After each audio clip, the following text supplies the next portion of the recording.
Assalamualaikum warahmatullahi wabarakatuh. Baiklah anak-anak, pada kesempatan kali ini Ibu akan menjelaskan tentang materi yaitu memahami arsip dan kearsipan.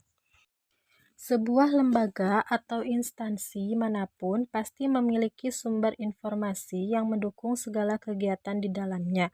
Sumber informasi ini dapat bermacam-macam bentuknya, misalkan ada dokumen, berkas-berkas penting, ataupun surat. Tanpa adanya sumber informasi, sebuah kegiatan tidak akan berjalan dengan lancar. Arsip merupakan salah satu produk dari sumber informasi.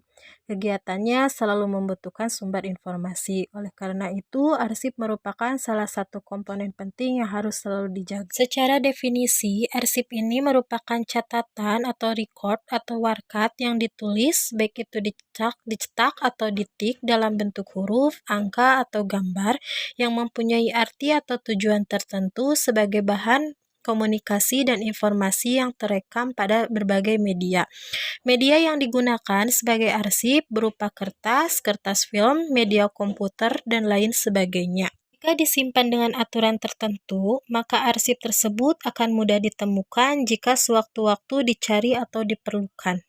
Merupakan contoh-contoh benda yang dapat digolongkan arsip, diantaranya ada surat, ada telegram, ada faktur, ada memo, ada laporan, kertas, formulir, daftar, gambar, peta, flash disk, dan memory card, hasil faksimil, grafik, kwitansi, dan disket. Berdasarkan contoh-contoh tersebut, dapat dikatakan bahwa pada dasarnya arsip ini merupakan bagian dari dokumen. Jadi, dokumen memiliki sifat yang lebih luas daripada arsip. Hal ini karena dokumen tidak hanya terbatas pada benda yang wujudnya berupa lembaran atau naskah, tetapi juga meliputi semua benda yang memang dapat dijadikan sebagai keterangan. Sementara itu, benda yang tergolong ke dalam arsip berupa benda yang pada umumnya berwujud kertas, naskah, atau lembaran. Ada kearsipan. Nah, kearsipan ini secara definisi merupakan suatu proses mulai dari penciptaan, penerimaan, pengumpulan, pengaturan, pengendalian, pemeliharaan, perawatan, hingga penyimpanan arsip atau warkat menurut sistem tertentu. Keberadaan kearsipan membuat suatu warkat atau arsip dapat dengan mudah dan cepat ditemukan jika sewaktu-waktu diperlukan. Kearsipan ini merupakan kegiatan untuk menyelamatkan arsip yang berisi informasi penting dan menjadi bukti pertanggungjawaban yang autentik baik dari fisik maupun isi. Oleh karena itu, arsip harus disimpan dengan baik dengan suatu sistem sehingga memudahkan jika suatu ketika arsip tersebut dibutuhkan kembali. Kegiatan penyimpanan tersebut membutuhkan perlengkapan dan peralatan yang cukup dari segi jumlah dengan kualitas yang baik pula. Hal ini penting agar arsip-arsip tersebut terlindungi dari bahaya yang dapat menyebabkan terjadinya kerusakan arsip seperti adanya bahaya banjir, kebakaran, dan pencurian. Perlengkapan dan peralatan kearsipan yang digunakan setiap kantor pasti bermacam-macam. Semakin besar kantor dan arsip yang dikelola, maka semakin banyak dan beragam pula peralatan yang digunakan. Kemudian ada karakteristik arsip. Karakteristik arsip ini merupakan ciri khas yang melekat pada sesuatu hal. Arsip dapat disebut sebagai arsip karena memiliki karakteristik tertentu.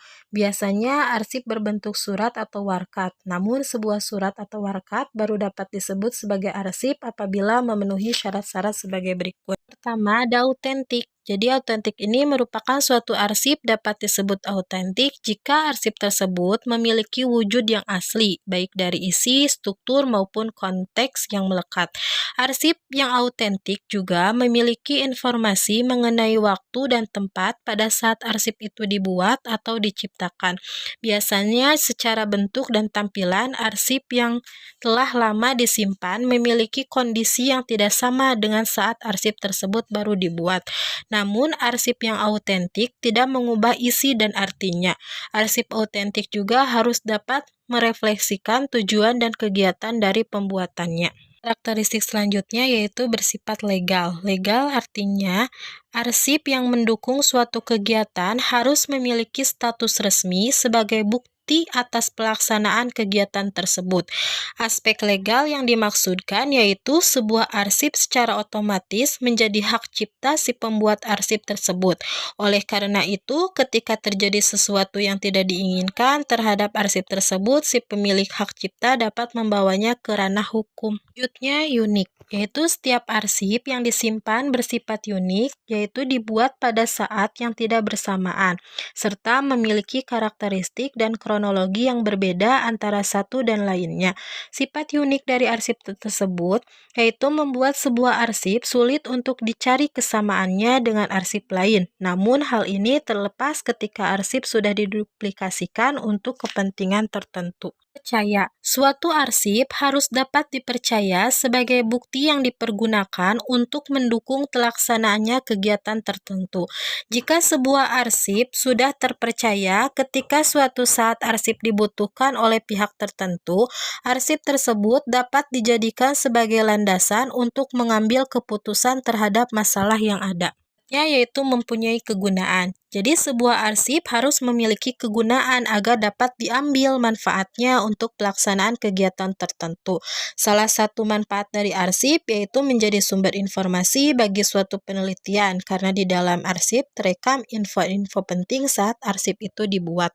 Yang terakhir, disimpan dengan teratur. Jadi artinya arsip harus disimpan secara teratur dan terpusat di suatu tempat agar mudah dicari saat ingin digunakan.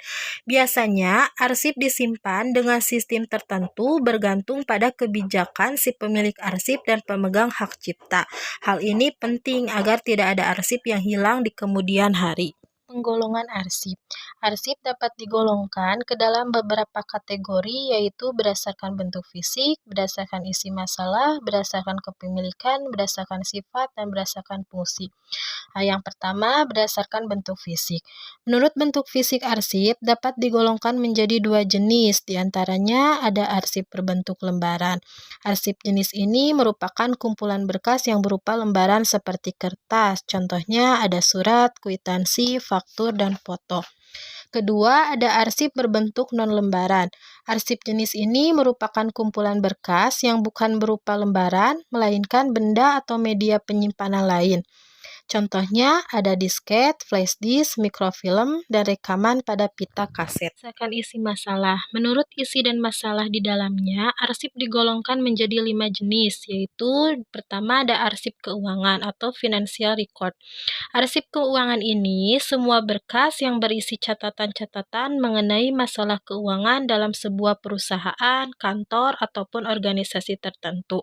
Arsip jenis ini biasanya berisi catatan pengeluaran, pemasukan piutang, ataupun utang yang belum atau sudah terbayarkan. Contohnya ada kwitansi, struk, giro, cek, dan kartu kredit. Ada arsip inventaris atau inventory record. Arsip inventaris ini merupakan berkas-berkas yang berhubungan dengan masalah barang inventaris atau barang-barang yang menjadi aset suatu perusahaan atau organisasi tertentu.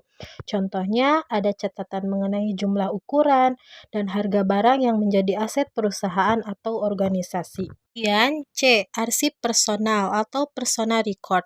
Personal record ini merupakan semua berkas yang berkaitan dengan masalah kepegawaian yang biasanya berkas ini dibuat dan disimpan oleh bagian personalia suatu perusahaan atau organisasi.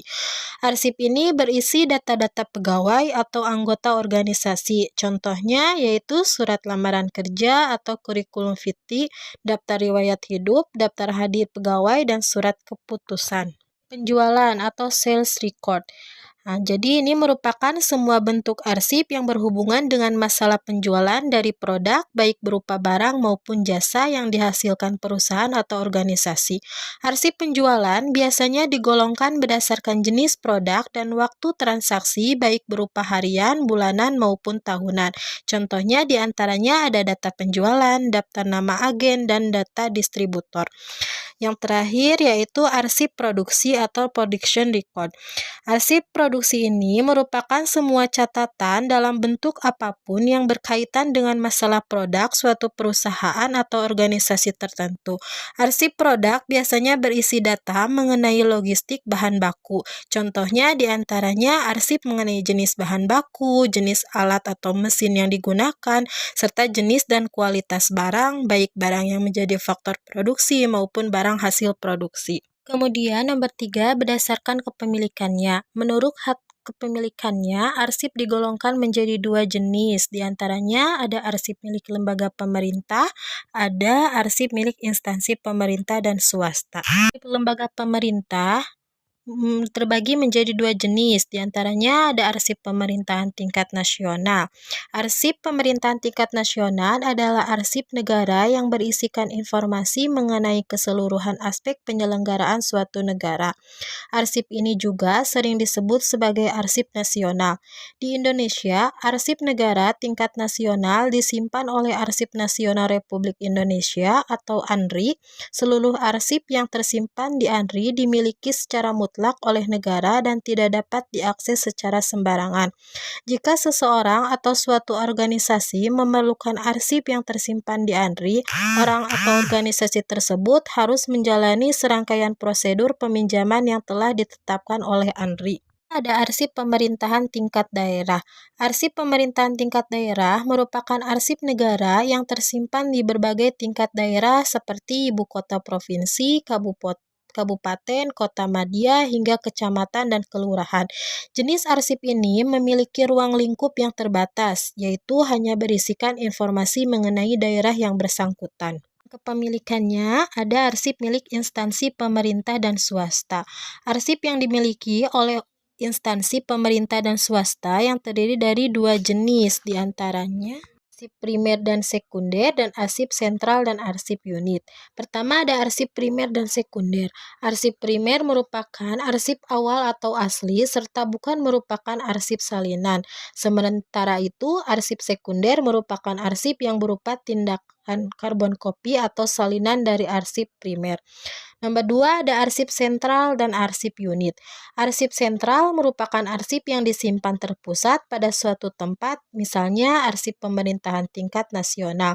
Sementara itu, arsip unit merupakan arsip penyimpanannya menyebar pada setiap bagian organisasi, misalnya laporan keuangan suatu unit usaha dan arsip data kepegawaian. Berdasarkan sifatnya, menurut sifat arsip digolongkan menjadi 5 jenis, diantaranya pertama ada arsip biasa.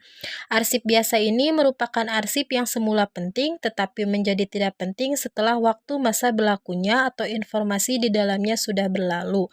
Contohnya ada surat lamaran kerja dan surat tagihan. Nomor 2 ada arsip penting. Arsip jenis ini merupakan arsip yang isinya berhubungan dengan masa lalu dan masa depan sehingga perlu disimpan dalam waktu yang lama. Contohnya surat perjanjian dan surat kontrak.